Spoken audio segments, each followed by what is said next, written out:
means that the number one pick in the 2021 NBA draft goes to the Detroit Pistons. Who's got the number one pick in this year's draft? Who's got the number one pick in this year's draft? Basketball! Select Isaiah Stewart. The Detroit Pistons select Killian Hayes. Saddiq, that was absolutely sensational. I don't know what went into that process. I met the criteria to be selected, but I wasn't. From long range. Oh! Yes! Detroit basketball! Hello and welcome to another edition of the Palace of Pistons Podcast. I'm Jasper and Apollonia, joined by Aaron Johnson today, as always. Aaron, I hope you and all of our listeners had a great holiday season. It's been a couple weeks since we've been back here, so I hope you and yours had a good one. Yeah, we did, and same to you, obviously, as well. It's good to be back. A lot has happened since we didn't have a podcast last week. We had one the week before, I believe. So we have a lot to discuss. I mean, the Pistons went through COVID. We had G League guys winning the Pistons basketball games when the regular Pistons couldn't do that. We got more stuff on Jerami Grant, so let's just get into all of it, man. I'm ready to go. Yeah, man. I mean, look, the Pistons were decimated, as was most of the league, by COVID-19 over the last couple of weeks. Some crazy names, some blasts from the past getting called up. The Pistons had the likes of former Michigan luminary Derek Walton Jr. playing 40 minutes for them in their win against the San Antonio Spurs. That was kind of just like crazy to see. And it wasn't just because they had to. Like, he was the only player in that really point guard rotation that could get them good minutes there. Hamidou Diallo played almost 50 minutes in that overtime win. So some crazy stuff going on, especially with the Pistons. And after pulling off that win against the San Antonio Spurs in overtime on a Saddiq Bey 3, they got most of their players back from COVID-19, went into Milwaukee played the Bucks at home as 17-point underdogs and pulled off the win. That 17-point underdog win, by the way, that is the biggest win against the spread of any team in the NBA since 1995. And folks, if you are looking to place your bets, you know where you should go? Bet Online. They're back and better than ever. A new web interface for the start of the basketball season and more props, odds, and lines than ever before. Bet Online remains your number one spot for all the football and basketball action this season. Head to the new updated desktop or mobile website to sign up today and receive your 50% welcome bonus on your first deposit. Just use our promo code BELIEVE50, that's BLEAV50, to receive your bonus. From basketball, football, NHL, boxing, and UFC, right to your favorite Vegas casino games. Don't wait to take advantage of all the amazing offers available for the 2021 season. BetOnline is the fastest and easiest way to bet all your favorite sports. BetOnline, where the game starts. And let me tell you, Aaron, if you had put that 50% welcome bonus into that and bet on the Pistons against the Bucks, you would have been feeling really, really happy. That would have really offset some of your huge losses from that summer league title that never happened. So. That never happened. That was crazy. But wow, that's why you're the host. What a segue. I mean, props to you. So yeah, I mean, like, let's talk about the COVID Pistons. I mean, Saddiq Bey, Hamidou Diallo, and a bunch of G Leaguers. Like, how about that? Yeah, it's crazy because it's interesting because these are the Pistons' first back-to-back wins of all the whole entire season, and I believe in the last something crazy like 60 games. It was something in that range, and we can't even really talk about the back-to-back wins as being like the same team winning back-to-back games because they really weren't. Against the San Antonio Spurs, obviously Saddiq Bey, Hamidou Diallo played a huge part in that win. Hamidou, 34 points, 14 rebounds. Saddiq Bey, 21 points, 17 rebounds. And the game-winning three-pointer after he had started off 1 for 11. He's doubled in the corner. Derek Walton Jr.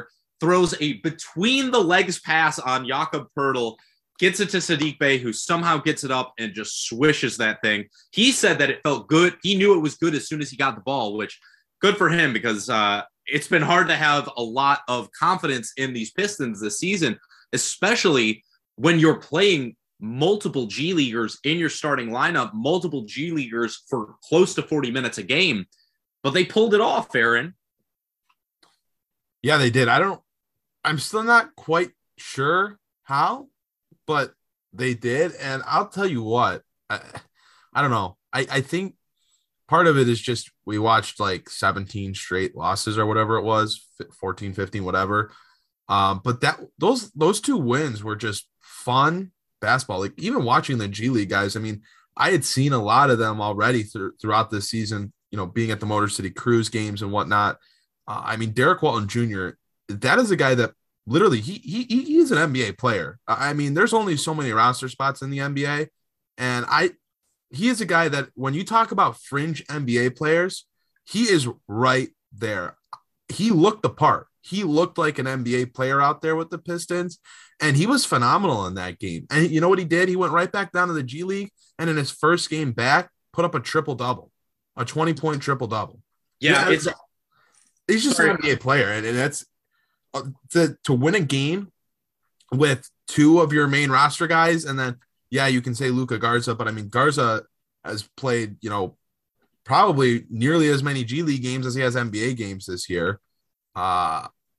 I mean, that was a team that was legitimately more G League than NBA, and they went on and got the win, and that was just really, really fun. I mean, Bey, Diallo, they've all been playing good basketball, and it was fun, honestly, to watch some of those G League guys come up and see that, man, that G League basketball is legitimate. I mean, we talk about it at the games there. There's a lot of guys down there that could/should be on an NBA team, and I think across the league, we're seeing just how talented a lot of these guys that aren't in the NBA still are. Yeah, and Aaron, it's hard to overstate how crucial Derek Walton was to that victory. They fell apart without him on the floor. And look, he played 40 minutes in that overtime win. You could make the argument that wasn't enough minutes for him. He was that necessary. When he came out of the game and Jay Sean Page came into the game, they fell apart. It just was not good without him running the point. And when he did, he played really, really well. I think you're bringing up a really good point when you say there's a lot of NBA players in the G League right now. I've been saying this, I think, for the last 2 years. I think the NBA is kind of overdue for an expansion of at least 2 more teams. There's just too many good basketball players right now. And I know when you watch teams like the Pistons and the Rockets, it's easy to go, oh my God, like these teams are terrible. But to be fair, there's only a few really, really bad teams in the NBA right now. And even those bad teams have talented players on them. So that's something I would not be surprised to see happen in the next couple of years, because you're right. Derek Walton Jr. does deserve to be on somebody's NBA roster. That's an NBA player. Is he a starter? No. Is he even like a big minutes backup? Probably not. But I think he proved that he can play minutes for a team that's going to be competitive, at least against a shorthanded San Antonio Spurs squad. So, yeah, it's hard to overstate how crucial he was. And obviously, Justin Robinson, another player that got called up, impressed Dwayne Casey enough because he got some serious minutes in that win against the Bucks on Monday night as well. Killian Hayes had a foot injury, kind of struggled in the third quarter after playing a really, really solid first half. And what Dwayne Casey decided to do was just ride Justin Robinson for the entire fourth quarter, basically. He played almost 23 minutes in that game. Yeah, obviously Dwayne Casey sees something in Justin Robinson. I don't know who else is seeing it right now, to be completely honest with you, because I've not been as impressed with him as some of the other guys. And I'll be honest, the guys that I've really been impressed with outside of maybe a little bit of Micah Potter is the guys that were a part of the cruise, and the Pistons sent those guys back down. Primarily Derek Walton Jr. and Cassius Stanley were two guys that kind of caught my eyes. I like Check Diallo. Obviously, he has years of NBA experience, but it's just I think the game's a little bit too fast for him at this rate. He goes down to the G League and he puts up big numbers. I think he had like 26 and 14 in the Cruise game on Wednesday night, but he got up to the NBA and he looked like he was a little bit of a step slow, and maybe he needed more time to adjust. But there are some guys that have obviously stood out and were impressive, and there are some guys that maybe you realize why they're still in the G League. They're still fighting their way back into the league or fighting their way to the league. I think Derek Walton Jr., I think Cassius Stanley, those are guys, even maybe Micah Potter, those are guys that should be on an NBA team. But someone like Justin Robinson, who has gotten a lot of minutes throughout his hardship contract, I just haven't been all impressed with him, but he has been on the floor, and the Pistons have won a couple games, and he's won the trust of Dwayne Casey so much that he's playing all of these minutes. So I think I've enjoyed watching all of these G League guys come up, and I've also enjoyed seeing Saddiq Bey and Hamidou Diallo really get to be the guys. I mean, I didn't know Hamidou Diallo was capable of what he did on that 3-game stretch where he averaged 31 points, 10 rebounds, and over 3 assists per game while shooting a really good percentage from the field. I believe it was over 50% if I'm correct. Yeah. He was phenomenal, and I didn't know he could do that. And him and Saddiq Bey were kind of like 1A, 1B, and Diallo was absolutely phenomenal. Now, since, some mid-tier performances from him, since some guys have come back and outside of that 3-game stretch, but just to see him kind of come out of that shell and do all of that was really fun. And obviously, Saddiq Bey, I mean, what can you say? Mike Anguilano, who's not with us this week, unfortunately, on the podcast, dropped an article today on palaceofpistons.com, really going in depth on how Saddiq Bey has turned his season around over the last 10 or so games. And I mean, he's been phenomenal. Now, we are recording this game the night of the Grizzlies game, so we haven't seen that game yet. And we did see the Charlotte game last night where it was a really bad loss for Detroit. But Saddiq Bey, outside of that game, those last 10 games before Charlotte, he's been playing phenomenal basketball. Mike highlighted it in his article. Again, you can check that out on palaceofbusiness.com. But this is the player that I think people are seeing a little bit of in his rookie season, where he was just that confident shooter. But now he's adding the paint attack. He's adding a little bit of playmaking. He's getting to the cup. He's drawing a few more fouls. Like, there's so much going on with Saddiq Bey over these last 10 games that's so encouraging after as rough of a start to the season that he had. So I'm not saying Kobe was a blessing to the Pistons by any stretch of the imagination, but it did give us a little bit of a different look at them, gave us a little bit of a different look at some new, different players, and we got to see some of the guys that were able to stay away from COVID, see what they could do in the limelight, and both Bey and Diallo really impressed. Yeah, I mean, I'll just quickly run over some of these stats for Saddiq Bey and Hamidou Diallo. Now, people remember that Jerami Grant went down against New Orleans. The Pistons faced Brooklyn the game afterwards, and both Saddiq and Hamidou Diallo did not have their best games against Brooklyn. But since then, in that 10-game stretch, like Aaron just said, here's Hamidou Diallo. 17 points, 2.5 steals per game, 2.5 assists per game, 6.5 rebounds per game on 53% shooting from the floor. He's playing 33 minutes per game. Saddiq Bey is putting up almost 24, 3 assists, 8 rebounds, a steal per game. He is also, and this is the thing that's been really impressive for me, getting to the line so much more. He's gotten to the line 5.6 times per game in this 10-game stretch, and he's shooting 93% from the line. So those are just gimme buckets for Saddiq Bey right now. And it's been really, really important because he's been playing almost 40 minutes per game. And the thing that for me has been most encouraging is not necessarily his overall field goal percentage, but it's the fact that his 3-point percentage in this stretch, he's shooting nearly 10 per game, and he's shooting 38% from 3. So those are a lot of numbers I just threw out there. But the fact of the matter is both guys have been really efficient. They've been really productive, and they've given Detroit exactly what they needed. Like you said, Hamidou, these last couple games, not being the focal point of the offense has definitely taken a step back. And I do think that that's something that Dwayne Casey and the Pistons have to think about when it comes to his role. Like, what position does Hamidou Diallo need to be in order to be the best Hamidou Diallo he can be? Because he has seemed like he isn't quite sure what to do when he doesn't have the ball in his hands. We know he's a great slasher. We know he's very athletic. We know he's one of the few guys on the team other than Killian Hayes who even bothers to cut to the basket. So I guess for me, I'm wondering, I'm looking at this and I see Saddiq Bey, as long as Jerami Grant is out, I see his production being sustainable. He's getting to the places on the floor where he wants to be that he couldn't necessarily get to when Jerami Grant was in the starting lineup.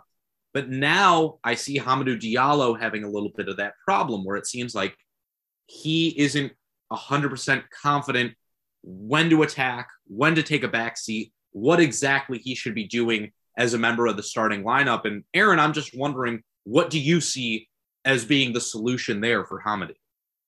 Yeah, I don't think he can be able to do what he did over the last, 5-6 games or whatever. He's just not going to get that many touches, but he's got to find some sort of happy medium. And if that's him moving more off the ball, if that's him, maybe they try to involve him a little bit more in the pick and roll game. I mean, the problem with Diallo, the real limitation for him is he's not a threat to shoot the ball.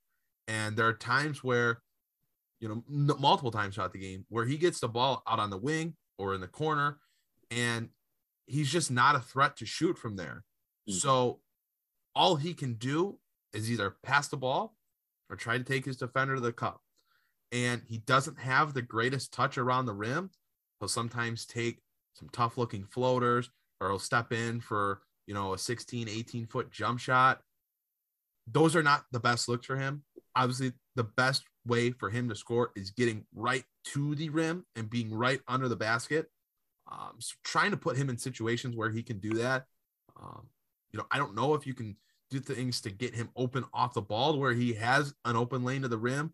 Maybe it's getting him more on the ball and putting the ball in his hands as the pick and roll operator and doing things like that to try to get him going. I mean, I think he really is going to be limited by the 3-point shot, because in the games where he went off and scored a lot of points, the ball was in his hands a lot.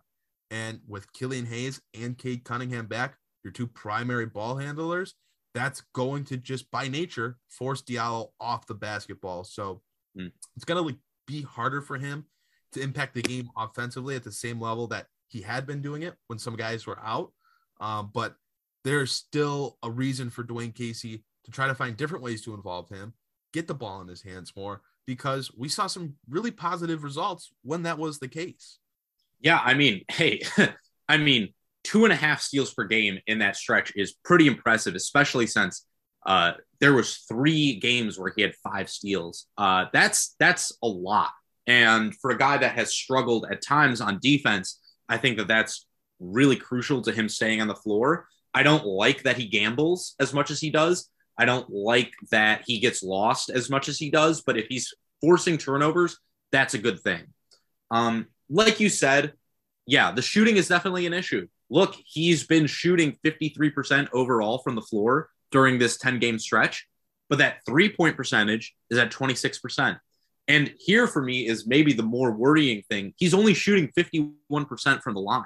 So if he's not scoring at the rim, or he's not taking that mid-range step back fadeaway, which I think has actually been a very effective shot for him this year, he is very limited. And when he's not the focal point of the offense, it's hard to justify him taking the ball into the mid-range and forcing, step back fadeaways. So, but on the other hand, when he's not the focal point of the offense, well, then there's points where he's going to have to stand in the corner, but he can't shoot threes. So I definitely think there's an issue there. For me, if I were Dwayne Casey, I would definitely experiment with maybe running him with the second unit as kind of what he's done with Josh Jackson in the past, where he'll have Josh Jackson kind of run the offense for them, or at least bring the ball up the floor, be kind of the primary initiator. Because even if he's not necessarily the greatest passer, he's always a threat to get into the lane and always a threat to slash to the rim and score. So defenses kind of have to sag off of him, giving him some space to pass. I think that would be a good solution, at least in the short term, because I don't necessarily see him being the solution in the starting lineup. I don't know. It's kind of a difficult situation there, but look, Saddiq Bey being Saddiq Bey again has clearly changed a lot of things for this team. It has clearly changed a lot for his fortunes, and it's made the star of the Pistons for last year and for most of this season, Jerami Grant, seem very, very expendable, Aaron. There have been some real trade talks flying around. James Edwards, third of The Athletic, has been reporting that there are multiple teams with a desire to trade for him, all of them contenders. We can run through some of these trades right now, Aaron. I'm wondering, there's a couple.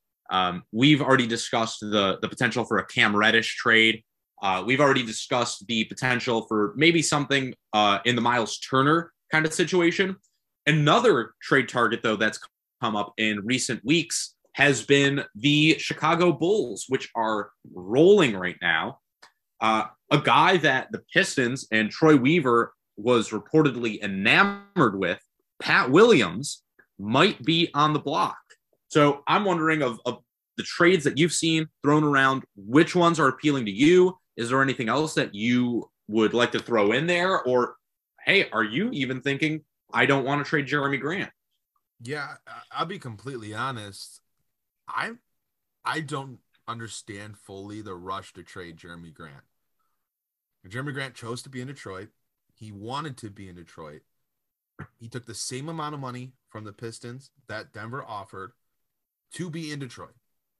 And he responded with his best season of his career. And obviously this year, there were some ups and downs. Now he's hurt. Not the greatest season for him so far. But the Pistons were not putting him in a position to succeed. I've said it so many times on this podcast, but giving him the ball at the high post, right elbow, left elbow, and asking him to create offense is just not how he's supposed to be used. He's not Blake Griffin. He's not the Blake Griffin of 18-19.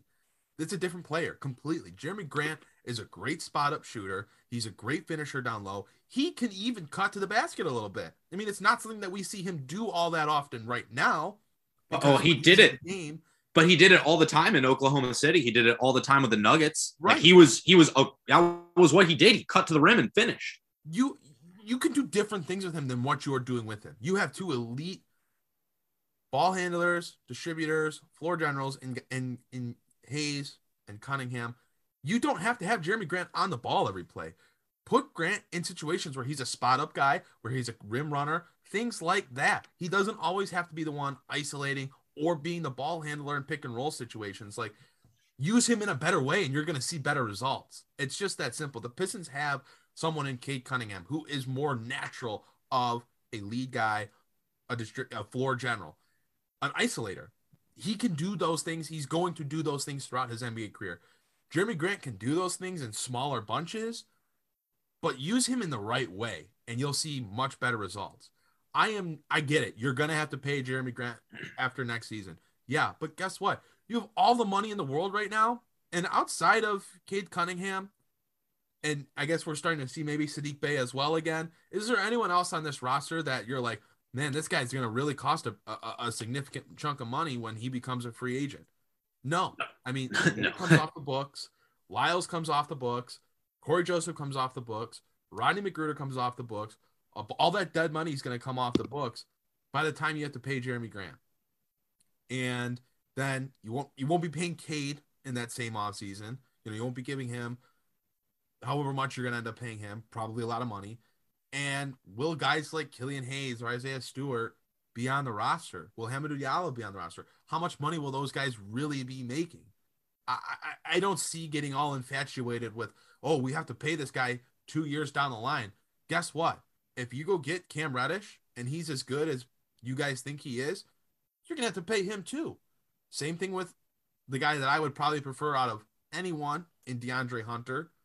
Same thing with Patrick Williams, who I'll say I am not all bought into. I wasn't bought into him, when he was being talked about as a target for the Pistons. Like, yeah, I tweeted it the other day, and I don't mean this, word for word exactly, but it was that Family Guy gif of Peter Griffin, and he was being offered a boat or a mystery box. And he goes, well, we could take the boat or we could take the mystery box. And guess what could be in the mystery box? A boat.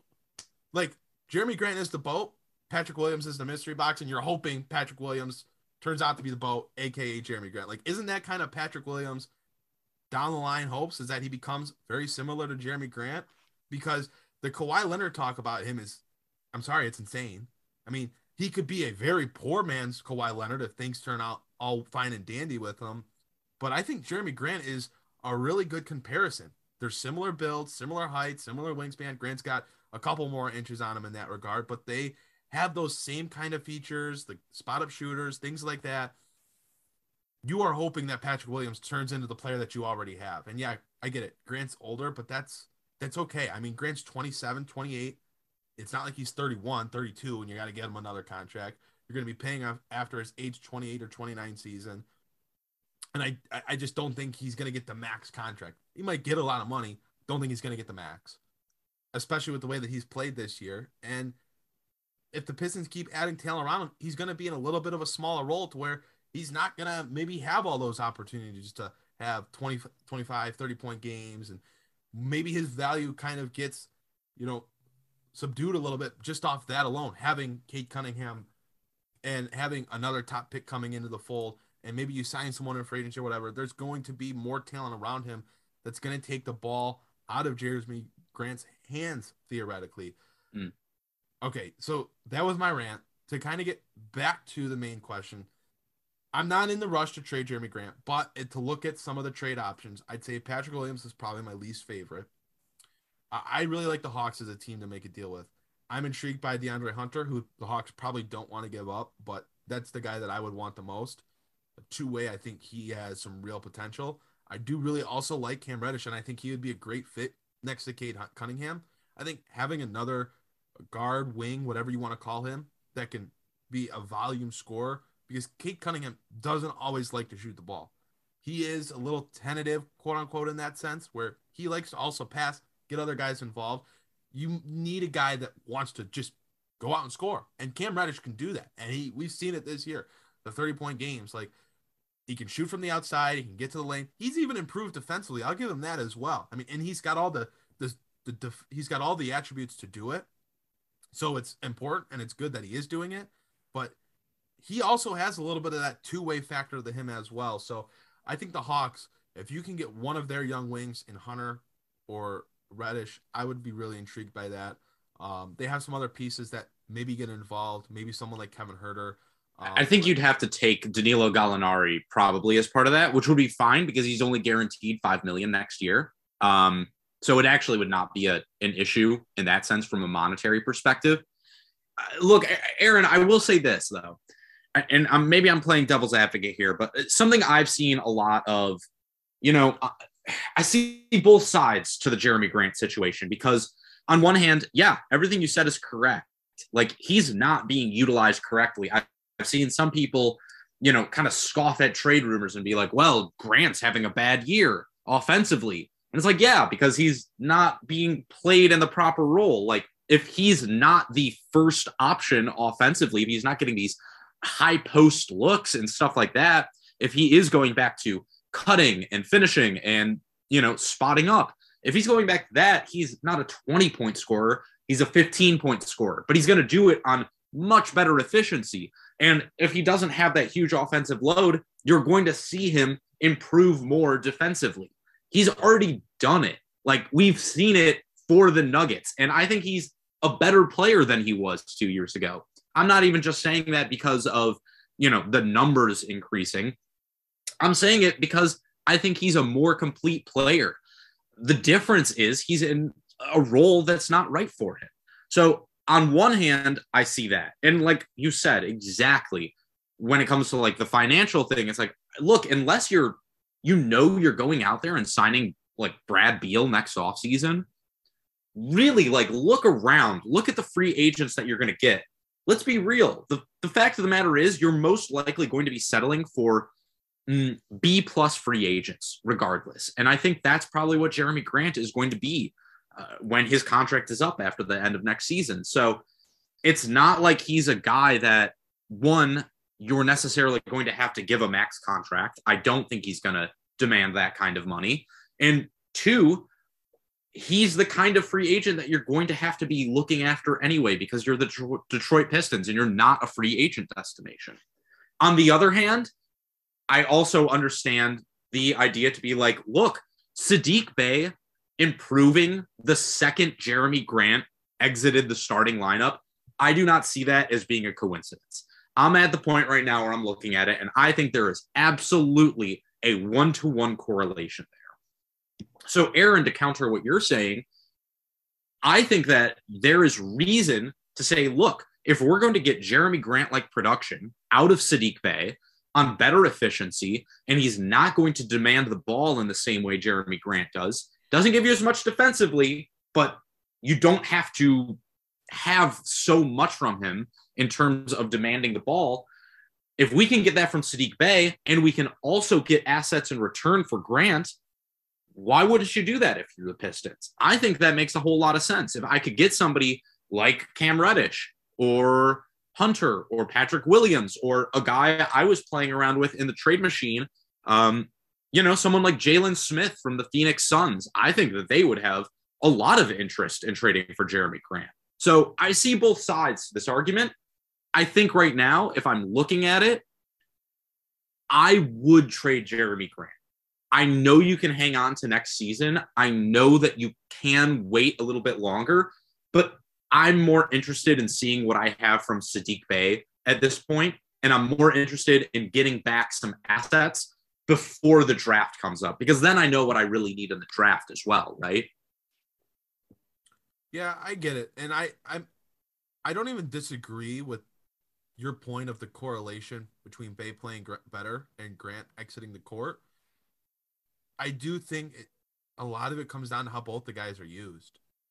I really do. I think Grant is being pigeonholed in such a bad role for him that it ends up hurting some of the other guys out there. I mean, Saddiq Bey has done very well with the ball in his hands a lot.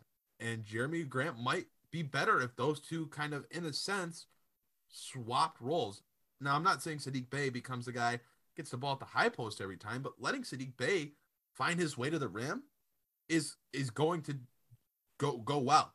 And if he has Jerami Grant to kick it out to, or if he's driving and Jerami Grant's cutting to the rim and he can dump it off to Jerami Grant, who's an athletic finisher, that sounds enticing to me.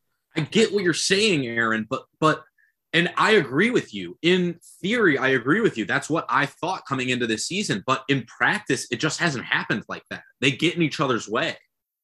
I just think it's more so how the offenses run when Jerami Grant is on the court versus it being solely on Jerami Grant. And there are possessions too. It's not just on Dwayne Casey. Like there are times where Jerami Grant isolates and purposely, goes one-on-one and takes a bad shot. So it's not just on Dwayne Casey. And if that change can't be made and those fixes aren't going to take place and Grant's not maybe willing to play that type of basketball again, or Dwayne Casey won't change his offense to kind of attune for these different guys and what they are doing well this year relative to last year, then yeah, I guess it really does make sense to trade Grant. And again, those guys specifically from the Hawks, those guys intrigue me. Like, you can talk me into that. I don't know what Phoenix has else to move besides Jalen Smith, but maybe there's something there. Like, I'm not 100% opposed to trading Jerami Grant, but I'm not rushing him out the door either. I think there are some fundamental changes that need to be made to the Pistons offense and just the philosophy in general of how they coach it. But I see both sides. I'm not all the way out on Jerami Grant. I just don't understand why a lot of people seem to be pushing him out the door when he has played relatively well for the Pistons and he chose to come here, which a lot of decent players end up doing. Well, so I will say this: with the Phoenix Suns, the trade I just threw together before the podcast on the trade machine would be something like Jerami Grant for Dario Saric, Jalen Smith, Landry Shamet, and a future first rounder. I don't know if that appeals to you. I do like Jalen Smith as a jumpy guy. But if I look at that, like if I could get something like Reddish and Okongwu from the Hawks, I'm taking that package over a Jalen Smith package. I agree with that. I mean, you're looking at Smith, who I would say is probably less enticing than Okongwu. I don't know how you feel about that, but I prefer Smith to Okongwu personally. In terms of the upside, I just see it more with him, but regardless. But okay. All right. And then you're taking on some extra contracts in the Phoenix deal, and that first round pick is probably, I mean, you probably, somewhere around 30, 25 to 30. So it's a back end first rounder. I think Cam Reddish is worth more to me, and I can settle even if Smith is maybe a better prospect than Okongwu. I think I would rather take Reddish than the first rounder. Yeah, I think I'm probably with you on that. Just something I thought I would throw out there because I haven't really seen it thrown. I haven't seen the Suns really mentioned. Same with kind of like the Utah Jazz, where they're another team that desperately could use Jerami Grant or a Jerami Grant-like player. They just don't really have the assets to beat out a team like, the Bulls or the Hawks at this point. Another one I've also seen thrown around is, and this was by James Edwards on The Athletic, was Jerami Grant and Corey Joseph for Kyle Anderson, DeAnthony Melton, Zaire Williams, and a first rounder. That's another one that for me is less appealing than the other two. I like Kyle Anderson. I like Melton. I like first round picks, but I don't necessarily see any of those guys being big pieces in Detroit moving forward. Yeah, I agree. I think we're on the same page that the Hawks are the team to make a deal with. Or I don't know how much of a fan you are of Patrick Williams, but in terms of upside, it sounds and it feels like the Hawks and the Bulls are probably the two teams right now that we know about that maybe make the most sense. Yeah. I do, if I had to guess, as crazy as it might sound, I think that the Bulls are more likely just because I really see them going all in this year. I look at that roster and I look at that front office and I see a team that is just like, this is our chance. You know what I see them a lot as like the 2019 Toronto Raptors, where it was just like, I don't know if we're going to get another shot at this. We have to do everything in our power to win the title this year.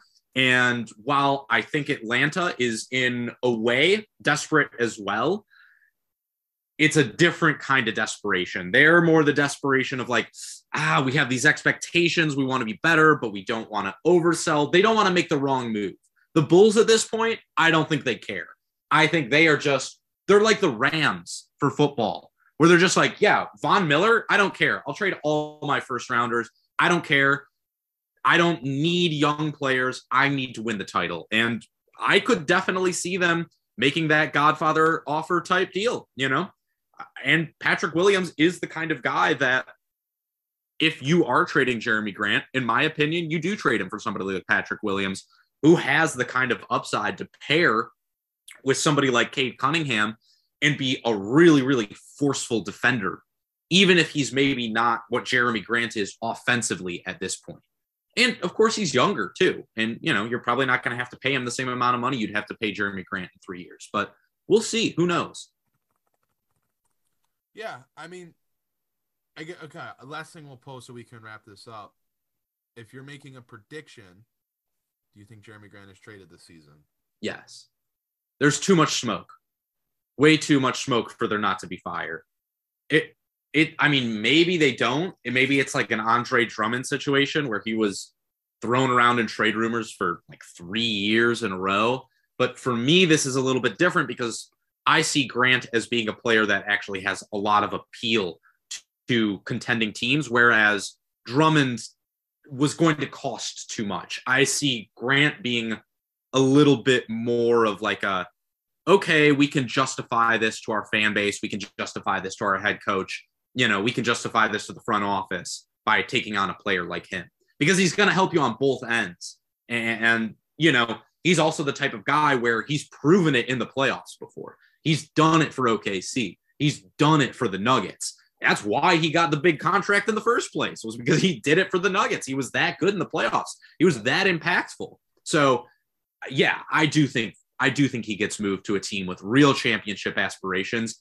I don't think the Pistons are in a position where they can turn down young talent at this point, because I've seen enough of this roster to know there's just not that much high-level young talent on it. Interesting that the trade deadline this year is before the All-Star game, 10 days ahead of the All-Star game, February 10th for the trade deadline, and February 20th for the All-Star game. Yeah, I guess I'll make my prediction. I don't think Jerami Grant's traded this year. Interesting. I do think he gets moved to the Bulls ultimately. Bulls. Okay. And look, that all depends on whether they decide, look, we want to go out and get a guy who can score and help side protect, or if they go out there and they say, we want a real center, 6'11" type rim protector. That's obviously going to be the difference there. I just don't see there being really any of those guys that are high level enough on the trade market to justify giving up the number 4 overall pick from last season. So fair enough. I do think if he gets moved, it's going to be to that. I see Atlanta being a little hesitant. I just think the package is either not going to be enough for Detroit or too much for Atlanta, if that makes sense. Yeah, for sure. Yeah. How about you? You're saying you don't see him getting moved, but if he does get traded, who do you see as being the most, probable team? I would agree that it's the Bulls. Absolutely. I agree with everything you said about how this is kind of their timeline. This is, if they're going to make a move and they're going to win a ship, it's now or never. DeRozan and Vucevic, both over 30. Zach LaVine wants to win, and they have the other talent to do it. Like Alex Caruso, Alonzo Ball, they went out and spent for those guys. They went out and killed their draft capital to get Vucevic. They were able to sign DeRozan. They're all in. And I mean, obviously Jerami Grant would be huge for them. I mean, I think he would really help their title chances. You're talking about a guy that impacts the game on both sides of the floor, shoots, protects the rim, is a cutter, is athletic. I mean, he would severely help them. So if anyone's going to trade for Jerami Grant, I do think it would be the Bulls, yes. Okay, interesting. Well, that is all the time we have for this week. Once again, I want to thank Bet Online as our show sponsor and the Believe Podcast Network for hosting us as always. I'm Jasper Apollonia, and I want to say thank you very much to all of our listeners. Happy holidays from me and Aaron Johnson, and of course, the sadly not present Mike Angulano. That's all we have for this week. We will see you next time here on the Palace of Pistons Podcast.